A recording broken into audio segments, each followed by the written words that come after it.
Y el otro gran elemento es el elemento de la diversidad. O sea, uno podría decir, bueno,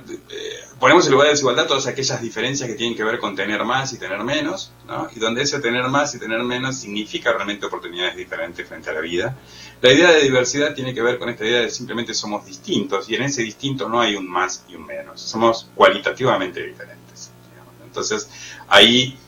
también nuestras sociedades son sociedades que son realmente heterogéneas en términos de diversidad. Cuando pensamos cuáles son las formas que tiene esta diversidad, obviamente en América Latina tenemos de raíz, hay dos grandes, una que tiene que ver con la cuestión étnica, la cuestión indígena, los pueblos originarios, o sea, la presencia de estas culturas, de estos pueblos, enriquecen totalmente este espacio de diversidad que hay en la región, del mismo modo que lo hace la gran presencia de los pueblos afroamericanos, afrodescendientes,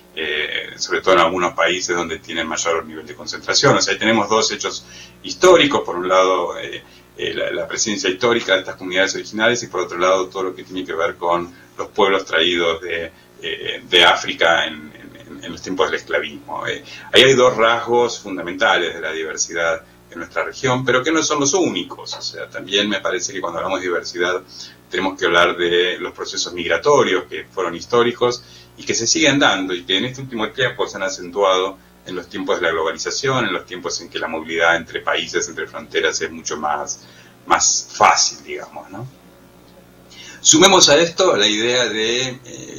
ya en los ámbitos más urbanos, o sea, esta diversificación de las culturas, esta diversificación de las referencias de identidad en el campo urbano, ¿no? Esto está muy estudiado en el caso de adolescentes y jóvenes, pero digamos estos jóvenes adultos que son los padres de los niños de esta primera infancia, nos proponen un escenario de heterogeneidad muy complejo, ¿no? Creo que tenemos que sumar a esto la cuestión de la diversidad de género, que se han instalado tan fuertemente en el espacio público, en la agenda en los últimos años, incluso, bueno, el caso argentino, que ha incorporado el matrimonio igualitario, pasos que están por seguir otros países y demás, hace que también este mundo de las familias en las que nacen y crecen los niños y donde los niños viven estos primeros años de vida es mucho más heterogéneo. Empiezan a aparecer niños viviendo en parejas homosexuales, o incluso, bueno, el caso argentino, que se dio, creo que el primer caso en el mundo, donde un niño fue inscripto con dos padres, no con un padre y una madre, sino que directamente ha sido inscripto en el registro con dos padres de sexo masculino. O sea, estamos viviendo una diversidad de situaciones a nivel de las familias, a nivel de la comunidad, que implican grandes desafíos cuando uno está pensando en un Estado que concretamente tiene que garantizar derechos. Y luego me parece que cuando hablamos de diversidad hay que hablar de identidad, pero de identidad en un sentido más amplio, de identidad pensada como el entramado de elecciones que uno hace para definir su propia vida, que tienen que ver con posicionamientos religiosos, políticos, con el modo de relacionarse con los consumos culturales,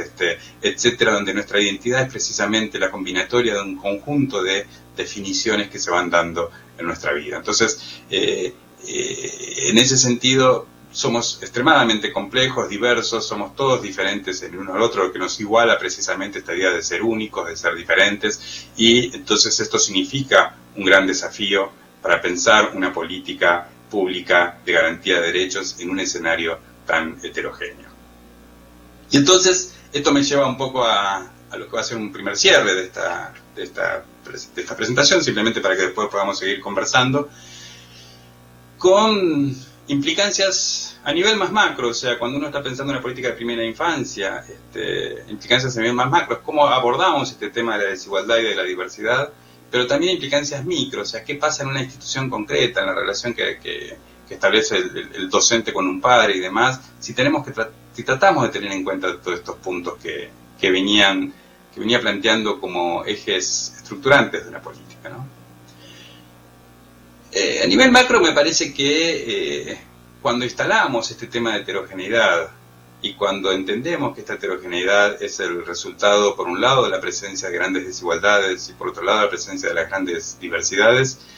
tenemos que incorporar lo que ya son aprendizajes, que son ya de alguna manera afirmaciones fáciles de sostener. Por un lado, Si tratamos a todos por igual, en sociedades tremendamente desiguales, lo que vamos a hacer es profundizar esas desigualdades. O sea, va a ser reproducir y profundizar esas desigualdades. No hay forma de atacar las desigualdades, sino es partiendo del reconocimiento de que hay situaciones de desigualdad y que en todo caso eso requiere que cada sujeto, en función del lugar que ocupa en el entramado social, va a requerir un tratamiento diferente. Y lo mismo podemos decir respecto a la diversidad. Si en sociedades extremadamente heterogéneas, como las nuestras, totalmente diversas, tratamos a todos por igual, lo que terminamos haciendo es generando claramente mecanismos y pautas de discriminación. O sea, si a todos les habláramos como si todos fueran urbanos blancos de clase media, de familias bien constituidas, heterosexuales y demás, obviamente terminaríamos instalando un montón de barreras y de mecanismos de discriminación que terminarían generando fuertes procesos de exclusión a cualquier intento de integración. Entonces esto nos lleva a la necesidad de decir, bueno, tenemos que abordar por un lado el problema de la desigualdad con políticas de redistribución y por otro lado los problemas de diversidad con políticas o con acciones propias que tienen que ver con el reconocimiento. Esta idea de desigualdad y diversidad, y frente a la desigualdad y diversidad, plantear la diferenciación entre lo que son políticas de redistribución y políticas de reconocimiento, está hermosamente trabajado en los textos de Nancy Fraser. Es ella la que me parece que más ha enriquecido este debate. Sobre todo cuando ella plantea, en debate con otros colegas, con otros autores, la idea de que no alcanza con hacer una política de redistribución o hacer una política de reconocimiento. Es necesario hacer una política que explícitamente contenga ambos componentes. No es que una política de redistribución inevitablemente se va a convertir en una política de reconocimiento o viceversa, sino que cuando pensamos en una acción concreta, en una institución, en un territorio, en una región, tenemos que asegurarnos que esa acción claramente sea una acción que va a tener un efecto redistributivo y al mismo tiempo que va a tener un efecto de reconocimiento, de inclusión, de reconocimiento de esa diversidad. Entonces, cuando uno piensa una intervención, cuando uno piensa una acción, cuando uno está trabajando en el diseño de una institución, tiene que asegurar que sus prácticas aborden ambos ejes, el eje de la desigualdad y el eje de la diversidad.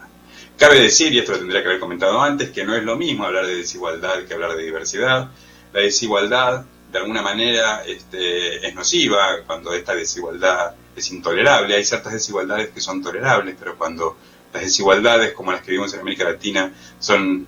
tan grandes, se constituyen en desigualdades intolerables, y entonces ahí el deseo es que la desigualdad tienda a desaparecer, y las políticas de redistribución son políticas que atacan la desigualdad. No es lo mismo cuando hablamos de diversidad. La diversidad es absolutamente deseable, valorada. Nadie desearía que la diversidad se atenúe. Por el contrario, lo que uno tiene que hacer es fortalecer a los sujetos en aquel lugar que eligió para la construcción de su propia identidad en este ámbito tan heterogéneo. O sea, en esta distinción entre políticas de desigualdad y políticas de diversidad, una de las grandes diferencias está en que por un lado uno ataca la desigualdad, pero por otro lado uno protege la diversidad. Uno podría decir que en el campo educativo esto se vino haciendo, y aún en políticas que llegaron a la primera infancia, la educación inicial y demás, ¿no? O sea, frente a las políticas, frente al desafío de la desigualdad, aparecieron las políticas compensatorias, las políticas de redistribución. Estoy pensando en el caso de México, por ejemplo. El CONAFE ha tenido claramente una responsabilidad en consolidar esta idea de políticas compensatorias orientadas a los sectores más pobres, y el propio CONAFE tiene muy desarrollado todo lo que tiene que ver con la educación inicial, ¿no? Entonces, uno podría decir son políticas que quedan enmarcadas en este lugar. La idea aquí es, frente a la desigualdad, generamos políticas compensatorias, y también uno podría decir, esto se viene haciendo en la región, que frente a la diversidad aparecen políticas de reconocimiento que podrían ser, por ejemplo, aquellas que tienen que ver con educación intercultural bilingüe. Uno no puede negar el aporte que han hecho esas políticas en la región. O sea, uno podría decir ha sido importante que desde los años 90 aparecieron algunas políticas compensatorias que levantaron el nivel de inclusión de los sectores más pobres, y también ha sido importante el aprendizaje que hay alrededor de la educación intercultural bilingüe. En todo caso, sin querer, desmerecer esos esfuerzos, a mí me parece que ahí hay dos o tres premisas que hay detrás de estas políticas que me gustaría que pudieran ser repensadas, que pudieran ser discutidas. En la medida en que ambas políticas son focalizadas, ¿no? Y que en el caso de las acciones políticas compensatorias han sido dirigidas casi exclusivamente a los sectores más pobres o a la ruralidad más perdida, más dispersa, y en el caso de la educación, el tema de la diversidad ha sido centrada exclusivamente a los pueblos indígenas, uno podría decir subyace a esas políticas una idea que es totalmente ajena a la idea que estoy planteando ahora, de que todos somos diferentes, de lo que nos iguala es la condición de únicos y diferentes. Uno podría decir que una política focalizada dirigida a los pobres, que es una política que está orientada a abordar el tema de la desigualdad, la premisa que hay detrás de esta política es algo así como somos todos iguales, ¿no? Y los únicos desiguales son los pobres, por lo cual los únicos que requieren una política específica son los sectores pobres. Y por otro lado, en términos de diversidad, lo que subyace a la educación intercultural es algo del orden de somos todos iguales, los únicos diferentes son los indígenas, digamos, ¿no? Entonces, uno podría decir, en una tradición de políticas que han partido históricamente de la idea de que todos somos iguales, y donde ha puesto la igualdad como un elemento central, como un valor fundamental en la historia de las políticas públicas y entre ellas las políticas educativas en la región, las políticas compensatorias y las políticas de educación intercultural de alguna manera han dejado intacto ese concepto de la igualdad, conserva esa premisa de que todos somos iguales, y en todo caso, bueno, los únicos diferentes son los indígenas, los únicos desiguales son los pobres. Y me parece que la existencia de esas políticas, si bien ha sido positiva en términos de acercar a los sectores más pobres, a los sectores indígenas, a la acción del Estado, a establecer una relación del Estado con estos sectores, tuvo, digamos, la contra de que postergó un debate fundamental que es, ¿qué sería una política pública que parte de la idea de que todos somos diferentes? Que todos somos diferentes, que todos somos parte de la desigualdad y por consiguiente una política que apunta a atacar la desigualdad es una política que nos tiene que afectar a todos, no solamente tiene una política dirigida a los pobres, sino que es una política que interactúa con el conjunto de la sociedad y al mismo tiempo partir de la idea de que todos somos diferentes en términos de diversidad, que todos formamos parte de un espectro de diversidad absolutamente complejo y que por consiguiente una política que intenta abordar el desafío de la diversidad también tiene que ser una política universal, una política que nos involucre a todos, porque todos somos parte de esta sociedad. O sea, lo que hizo la presencia de estas políticas de una manera fue postergar un debate que tiene que ver con cómo se relaciona el Estado con una sociedad sumamente desigual, sumamente heterogénea, de una perspectiva universal, en la que todos somos partes de esa desigualdad y de esa diversidad, y donde todos, en este ser único, lo que estamos haciendo es posicionarnos en un lugar distinto de esos ejes, pero que nos iguala y nos une a todos. Entonces, yo creo que el gran desafío es pensar en una política universal, pero no una política universal tradicional, sino que está basada en el principio de igualdad, sino una política universal que parte de la idea de que somos todos diferentes y por consiguiente que cada acción que hace debe ser sensible a esa diversidad, sensible a esa diferencia. De alguna manera uno podría decir como todos somos diferentes, esas diferencias se construyen, estas identidades se construyen en la relación con el otro, o sea, la identidad del uno siempre es en relación al otro, ¿no? Entonces, ahí aparece el tema de las relaciones como espacios de construcción de identidad y por consiguiente el espacio local se constituye un espacio sumamente rico, o sea, yo construyo mi identidad y mi relación con mis pares, mi relación con mi familia, con mi entorno, con la ciudad en la que vivo. Por lo consiguiente me parece que hay un elemento de mi identidad que tiene que ver con el lugar en el que yo vivo. Y es por eso que una política que es sensible a esta diversidad, una política que intenta llegar al sujeto desde el reconocimiento de quién es una política que tiene que tener un fuerte arraigo en el territorio, un fuerte arraigo en el terreno, en el espacio local, en el espacio en el que estamos viviendo. Entonces, en el histórico debate sobre políticas centralizadas versus políticas descentralizadas, me parece que tenemos que salir de la clásica discusión de qué es mejor, si una política centralizada o una política centralizada, y pensar cómo hacemos para que una política que tiene un centro muy fuerte, que es el que inevitablemente va a garantizar el pleno ejercicio de los derechos del conjunto de la sociedad, tenga al mismo tiempo una pata muy sensible a nivel local como para garantizar que ese ejercicio de los derechos se dé a partir del reconocimiento de quién es ese sujeto que vive en el territorio. O O sea, ya no es más pensar una política centralizada o descentralizada, sino pensar una política en el cual el centro y el espacio local se sientan en esa mesa, podríamos decir, de igual a igual, en el proceso de construir mecanismos de garantía de derechos en cada punto de la geografía.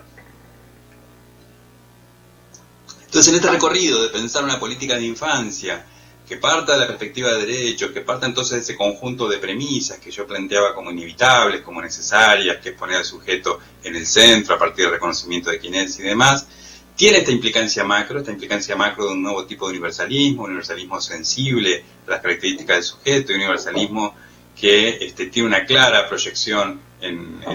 el espacio territorial, donde no podríamos decir en cada punto de la geografía la respuesta que tiene que dar el Estado es diferente, porque los sujetos que viven en cada punto de la geografía son diferentes, y entonces tenemos que crear mecanismos para captar esa especificidad.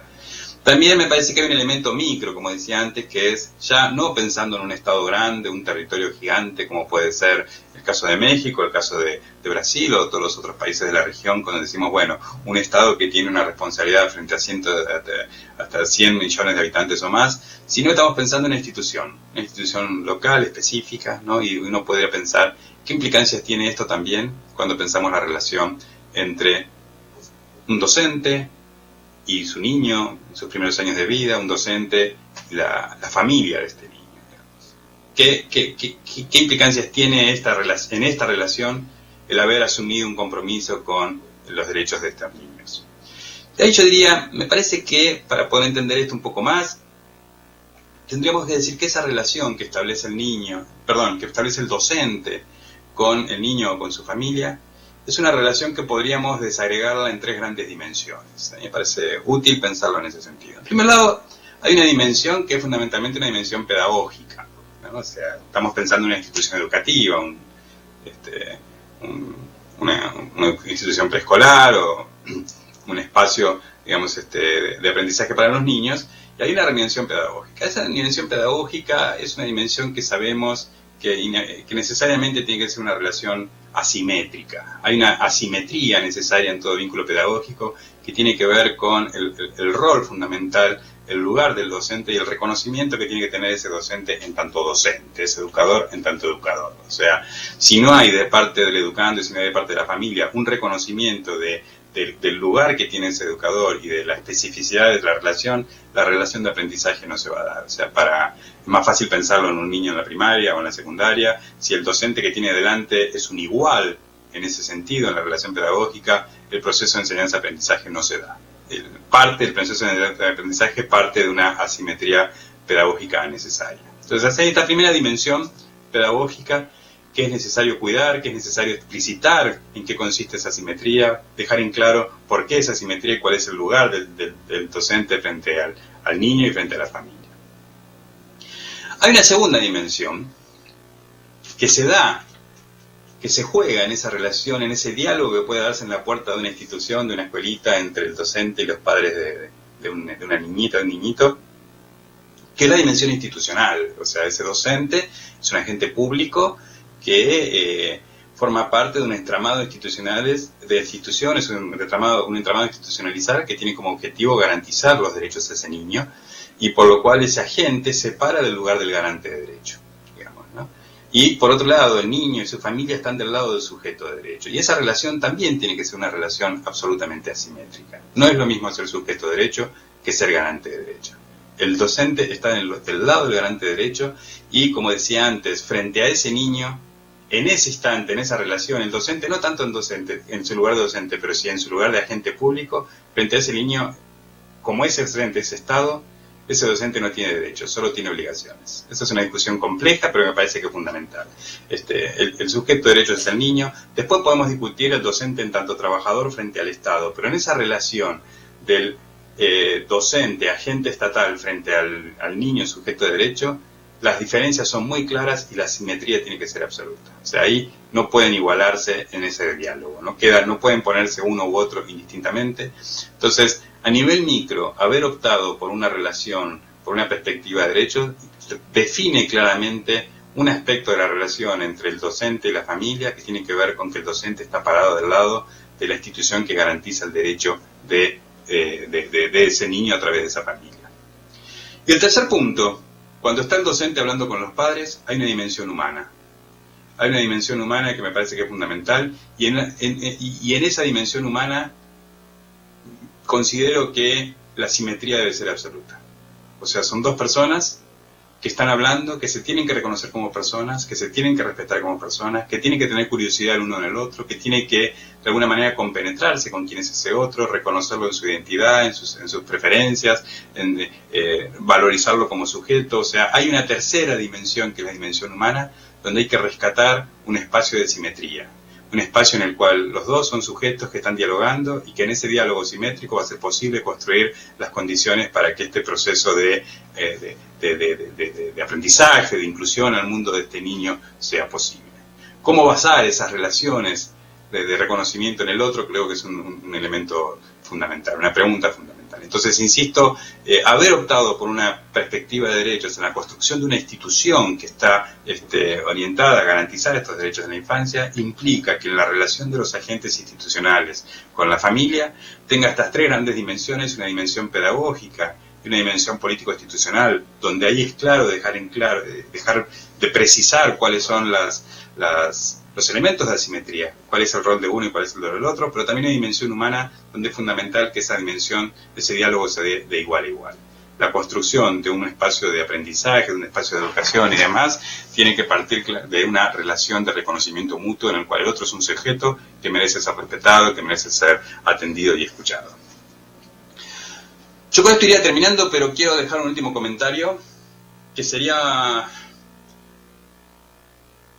si uno mira la situación de la infancia, dicho esto, ¿no? Si uno piensa, bueno, ¿y cómo está la infancia en América Latina, o la primera infancia de América Latina hoy, que es un poco el trabajo que hacemos nosotros permanentemente del Sistema de Información de Primera Infancia? La verdad que si uno mira cuál es la situación de la infancia es preocupante. O sea, los niveles de pobreza, de exclusión, de vulneración de derechos que se están viviendo en este momento son muy altos. Si bien hubo una reducción importante de las tasas de mortalidad, los procesos de inclusión institucional de los jóvenes y las familias, las políticas de distribución de ingresos, las transferencias condicionales de ingresos y demás, están teniendo un impacto positivo en consolidar una base de bienestar en las familias y demás. Sin duda es muchísimo lo que falta, la deuda es tremenda. Es más, podríamos decir, lo que falta que lo que se puede haber avanzado en este tiempo. Si uno se queda en la fotografía, si uno se queda en el dato estadístico, la situación es preocupante. Pero si uno lo mira esto como proceso, si uno piensa el proceso que se desencadenó en la región en los últimos 20 años, sobre todo 25 a partir de la aprobación de la Convención, uno siente que ahí se inició un proceso de transformación política y cultural que es sumamente rico y que inevitablemente va a tener impacto en el corto plazo y va a significar, me hace pensar que estamos viviendo un punto de inflexión en las condiciones de vida de la primera infancia en la región. Yo decía antes, la Convención implica un doble quiebre, un quiebre político y un quiebre cultural. Cuando hablaba de quiebre político decía hay una redefinición del rol del Estado frente a la infancia, y yo creo que ahí estamos viviendo un dilema clave. Yo creo que en la región lo que está ocurriendo es que los mismos estados que se están comprometiendo a ser el garante pleno de los derechos de la infancia no tienen hoy la capacidad de orientar los procesos económicos y sociales necesarios para que esa garantía de derechos sea posible. Concretamente, un Estado garante de derechos que no tiene la capacidad en este momento de erradicar la pobreza, de erradicar la exclusión y demás, como lo estamos viviendo en todos los países de la región. Entonces, ahí hay una tremenda dificultad que tiene que ver con realmente garantizar el pleno ejercicio de los derechos en la infancia. Significa discutir el modelo de desarrollo que estamos teniendo, significa pensar cuál es la sociedad que necesitamos para que se garantice una base de bienestar para la totalidad de las nuevas generaciones. Pero también, yo decía, es necesario un cambio cultural que redefina la relación de la infancia con los adultos, y en ese sentido me parece que nuestras sociedades tienen que hacer un cambio profundo. Ahora, la sensación que yo tengo es que en muchos países de América Latina, fundamentalmente podría decir yo, asegurar en el caso de América del Sur, pero sospecho que en el conjunto de la región, estamos viviendo un momento sumamente rico en términos de la posibilidad de discutir los modelos de desarrollo, en discutir qué sociedad queremos, y también estamos viviendo un momento sumamente rico en términos de poder pensar el lugar de la infancia, el lugar de los sujetos en la familia, la discusión sobre los derechos civiles, la discusión sobre el espacio público y el privado, que me parece que son debates que se están dando en la región que favorecen plenamente la creación de un escenario que permita garantizar el pleno ejercicio de los derechos de la infancia. En ese sentido, la lectura que hago ya no es tan pesimista como si me quedo con la foto de los niveles de exclusión, mortalidad y demás que tenemos en este momento, sino que me nace una mirada más optimista de pensar que estamos viviendo, que estamos en el centro de un momento de inflexión que va a hacer que en las próximas décadas se va a redefinir profundamente el lugar de la infancia en nuestras sociedades. Con esto terminaría, simplemente a los efectos de comenzar un diálogo con ustedes y poder compartir puntos que les parezca que podamos desarrollar más o poder dialogar respecto a ello. Muchas gracias.